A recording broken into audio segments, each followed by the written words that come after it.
হ্যাঁ নয়ন, দুষ্টু গরু চায় সৈন্যদল অনেক ভালো। ও যেইভাবে আমার সাথে প্রতারণা করেছে, ওকে ঠিকই করেছে বাড়ি থেকে বের করে দিয়ে। কারণ চাই না এরকম খারাপ মানুষের সাথে সংসার করতে, যে কিনা আমাদের ঠকাচ্ছে, ফ্যামিলিকে ঠকাচ্ছে। নয়ন, তুই যদি আজকে না থাকতি তাহলে হয়তোবা আমি তোর ভাবের কথা বিশ্বাস করে ওকে আরো কিছু গিফট দিতাম। যাই হোক, ওই যে বলে না, নিজের আর পরের, তুই ভালো কাজ করেছিস ভাই। সমস্যা নেই, আমরা তো ভাই ভাই, তাই না? আমি তোর ভাই হয়েছি কিসের জন্য? এটা নিয়ে মন খারাপ করিস না। ঠিক আছে ভাই।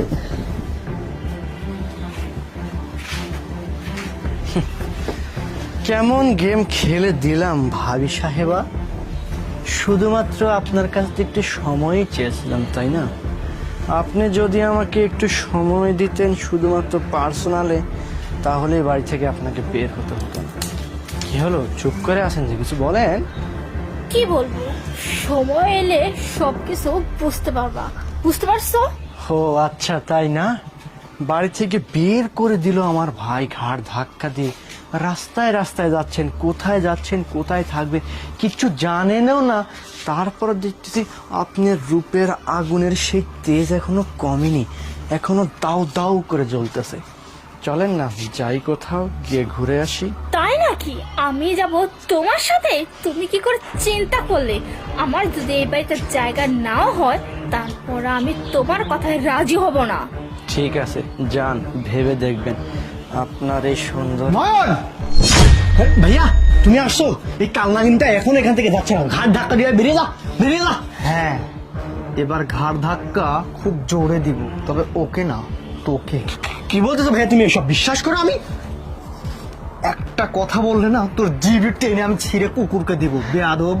হ্যাঁ, কি করে পারলি এই ভাবের সাথে এইরকম বেইমানি করতে? হ্যাঁ, কিসের কি বেইমানি করে করতে? পারলি আমার সাদা মাথাটা, একটা মাথাকে তুই ব্রেন ওয়াশ করতে? হ্যাঁ, কি বলছিস? তোর কথা শুনে আমি তোর ভাবিকে ঘাড় ধাক্কা দিয়ে বের করে দিয়েছি। কি ভেবেছিস আমি জানি না? হ্যাঁ, তোর ভাবি আমাকে সবকিছু বলে দিয়েছিল।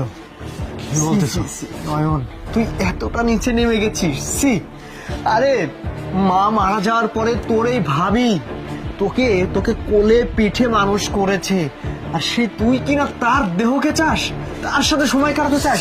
ছি, তোর লজ্জা লাগছে না শুনতে? কষ্ট লাগছে? বের হয়ে যা, তোর এই চেহারা আমি দেখতে চাই না। নয়ন, তোকে তোকে খুব ভুল করেছি, খুব ভুল করেছি বাড়িতে রেখে। যা, বের হয়ে যা, বেরো। শান্তা, আমাকে মাফ করে দিও, আমি ওর কথা শুনে তোমাকে অনেক বকা দিয়েছি। চলো না বাড়ি ফিরে। আরে কোনো সমস্যা নাই, চল।